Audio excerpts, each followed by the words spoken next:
గత 10 రోజులుగా చెప్తా ఉన్నా, మీడియా మిత్రులు సాక్షిగా చెప్తా ఉన్నా, రాష్ట్ర ప్రజలందరికీ చెప్తా ఉన్నా, జోగి రమేష్ అనే నేను ఎప్పుడు ఏ తప్పు చేయనని చెప్పేసి నేను గౌరవ ముఖ్యమంత్రి చంద్రబాబు నాయుడు అడిగా, గౌరవ ముఖ్యమంత్రి కొడుకు నారా లోకేష్ అడిగా, వేడుకొండల సాక్షిగా తిరుమల రమ్మని అడిగా, అమ్మ కనకదుర్గమ్మ దగ్గరికి రమ్మని అడిగా, లేదు కాడు దుక్కకూడదంటే మీ ఇంటికి వస్తానని చెప్పా, లేదు అంటే లైట్ డిటెక్టర్ టెస్ట్ కి రెడీ అని చెప్పేసా,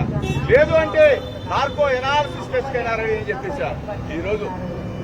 దేనికి కూడా స్పందన లేని ఈ ముఖ్యమంత్రి కొడుకు మీరు చూశారు. వీళ్లే కాదు, ఈ శాఖ మంత్రి వచ్చిన, ఏది ఎక్సైజ్ శాఖ మంత్రి వచ్చిన, సిట్ అధికారులు వచ్చిన ప్రమాణం చేయడానికి జోగి రమేష్ ఎప్పుడైనా సిద్ధంగా ఉన్నాడు అని చెప్పేసి అమ్మవారి సాక్షిగా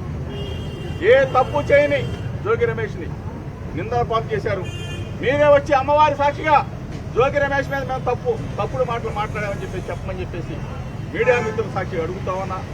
నేను అమ్మవారి ఎదుట ప్రమాణం చేసి మీడియా మిత్రుల సాక్షిగా రాష్ట్ర ప్రజలందరికీ కూడా నేను జోగి రమేష్ నిబద్ధత, విలువలు, విశ్వసనీయత, నా హృదయాన్ని గాయపరిచిన వ్యక్తులని అమ్మవారు వారికి ముట్టికాయలు వేసి వారికి ఇటువంటి తప్పుడు ప్రచారాలు చేయొద్దని చెప్పేసి మీడియా మిత్రుల ద్వారా విజ్ఞప్తి చేస్తూ మీ అందరు కూడా నా భావాన్ని, నా హృదయాన్ని ఒక్కసారి రాష్ట్ర ప్రజలకి తెలియజెప్పాలని చెప్పేసి ఈ ప్రభుత్వాన్ని పాలించే ముఖ్యమంత్రి చంద్రబాబు, ముఖ్యమంత్రి తనయుడు లోకేష్, పాత్రికేయ మిత్రులందరికీ కూడా నమస్కారం. గత 10-12 రోజులుగా ఈ రాష్ట్రంలో జరుగుతున్న పరిస్థితులన్నీ కూడా రాష్ట్ర ప్రజలకు తెలుసు. మీ ద్వారా రాష్ట్ర ప్రజలకు ఒకసారి తెలియజెప్పాలని నా కుటుంబ సమేతంగా, నా భార్య బిడ్డల సమేతంగా నిండు మనసుతో, పవిత్ర హృదయంతో అమ్మ కనకదుర్గమ్మ సన్నిధిలో కనకదుర్గమ్మకి అమ్మవారిని వేడుకుంటూ మీ ద్వారా తెలియజేస్తా ఉన్నా. నకిలీ మద్యం కుంభకోణంలో